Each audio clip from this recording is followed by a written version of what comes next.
guys? Welcome to the Red Pitch Podcast. As always, like, share, and subscribe. And listen, man, let's get into it. Last night's game, Arsenal 2, Bayern Munich 2 in the first leg of the Champions League quarter-final round. And what a game it was. What can I say, man? I mean, first and foremost, I've got to say the atmosphere at the Emirates was crazy. It was crazy. It's the loudest it's ever been. Obviously, we know Bayern didn't have any fans at all in the stadium. Well, there were a few that got kicked out.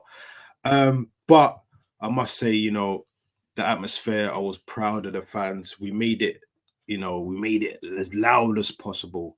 It was deafening at times, and it was just exciting. It was good to look around and just see a sea full of Arsenal fans making it red in there and just being beautiful.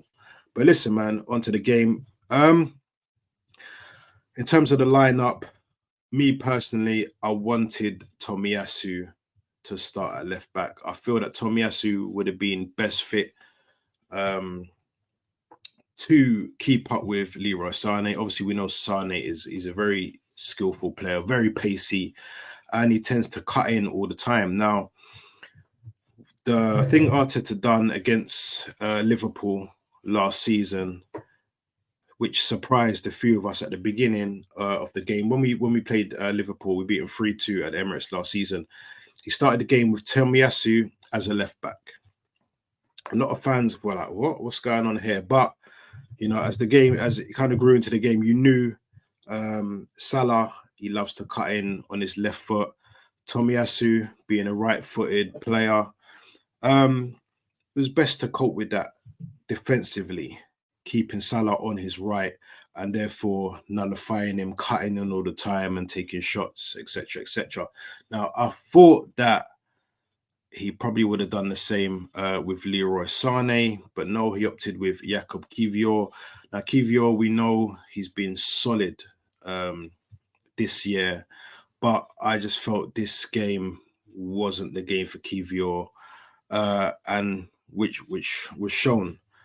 Sane had him on toast. He was like Bambi on ice, and therefore he got, taken off at half time. He couldn't keep up with Sane. At all. But listen, Arsenal went 1-0 up by Kyle Saka. Beautiful finish. When he scored that goal, I turned and I said to Scance, who was there at the game next to me, I said, now he's world class, Listen, man, we said we want Saka to show up. We want him to score against the big teams. We want him to, under the bright lights of the Champions League, put in performances. I feel that Saka was decent. Coming up against Davis, I mean, it's no easy task. Davis is very, very quick. He's rapid. He's pacey. He gets back well. But I feel Saka kind of dealt with it all right, and he done what he had to do. And I feel that Davis, he done what Davis could do, really. And obviously Davis got a yellow card now, so he'll be out for the second leg. So that is a plus. I feel that Bukayo Saka in the second leg could get more of an advantage, seeing that Davis isn't playing. But yeah, what can I say? The equaliser, I don't know what was going on. David Raya, I think Raya's got to take a bit of the blame. A ball was played forward. Raya was on the halfway line. He was so far up the pitch. He didn't need to be that far off the pitch. I think Gabriel was a bit surprised. Gabriel picked up the ball and he was surprised to look up and see Raya right next to him. So, with Sane closing in as well, I think Gabriel's point was like, you know what, let me go to the byline and try and play a pass to Kiwior. The pass wasn't that fantastic to Kiwior, but I believe Kiwior has the quality enough to control it. He's miscontrolled it. And then Sane's played a beautiful ball into Goretzka, who's then played it through to that man, Gnabry, to make it 1-1. And that, from then, I think when Bayern scored, I think Bayern kind of edged it a bit. They were on top for the rest of the first half, pushing again. Another mistake made, Sane. We cannot allow Sane to run from inside his own half, run for about 4 men. Kiwior at that point, You got to take one for the team, take the yellow, take him down. Do not let him get in his stride, because once Sane gets in his stride, it's over for practically any defense in the league. So, yeah, Sane's gone through. Jorginho's tried to slide, he's missed it as well. Saliba, I feel that if Saliba didn't put his foot in to make that challenge to give away the penalty, Ben White was back. I think Ben White would have just got there at the last minute, but Saliba gave away the penalty. That man, Harry Kane, steps up, cool penalty, cool as you like, sits Raya down and just slots it into the keeper's left. Easy. Went in half time, 2-1 down. You know, like I said, Kivio got pulled off at half time. Zinchenko came on. I was still calling for Tomiyasu to come on to deal with that pace of Sane and the threat of him cutting inside, the overlap. But he went with Zinny. Zinny come on. Zinny wasn't too bad. He did okay, I would say. But again, I feel like we lacked that midfield presence of Thomas Partey. I feel that Jorginho, he didn't play his best game.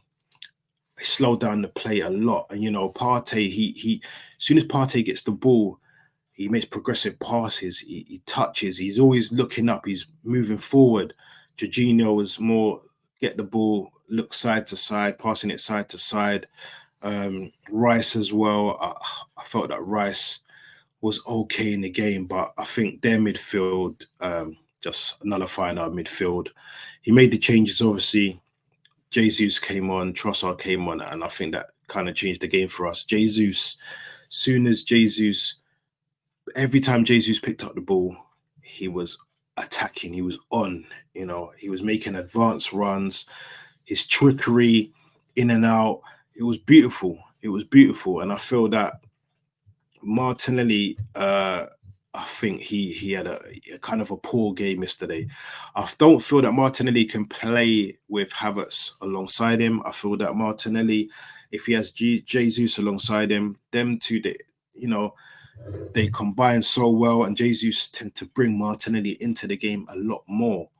I don't think Havertz really does that with Martinelli, so I don't really want to put too much of a downer on Martinelli. Even though I would have liked to see him attack Kimmich a lot more, but you know, Arsenal tend to be going more to the right side and playing the ball to Saka to kind of run at Davis and things like that. But you know, what can I say? For the equaliser, Jesus, brilliant movement, brilliant feet. Laid off the ball to Trossard. That man, the clutch player, slots it in again. Trossard, man, I think this guy, he's just an excellent buy. Super sub. They said yesterday he's got the record in the whole of Europe. The player that's come on as a sub scored the most goals. But in terms of the second leg, I feel Jesus definitely has to start that game. And I would possibly still start Martinelli and leave Trossard as more of an impact player. I feel like I said, with Jesus starting with Martinelli and Saka, Jesus will bring them into the game a lot more. Eric Dyer, I think he was absolute shite. Every time he got the ball, he just looked scared and under pressure. He was frightened. He was like a deer in headlights. So I feel if Eric Dyer's playing again, he's the one that we need to get at. And listen, Gnabry went off injured, looks like a hamstring, so he'll probably be out the second leg. Coleman came on, looked a bit lively, but I feel we kind of coped with Coleman pretty well. But, you know, Allianz next week, I feel there's a lot to play for. I think we've got to go there and we've got to score first. You know, I think we've got to score first. I think if Ben White finishes that chance in the first half after Saka scored to make it 2-0, I think it's a total different game. And I think we go and blow them out of the water 3-4. But it wasn't to be. But listen, one game to go. Can we do it? I believe we can do it. Like I said, a few changes. Tomiyasu's got to start. Jesus got to start. And Partey's got to start. Maybe play a double pivot with Rice in the midfield and get a hold on that midfield that we didn't have this game. But listen, man, Like I said, like, share, subscribe. Thank you for watching. And yeah, man, we'll see you Aston Villa the weekend. Let's keep this run in the league going, man. Let's push for both.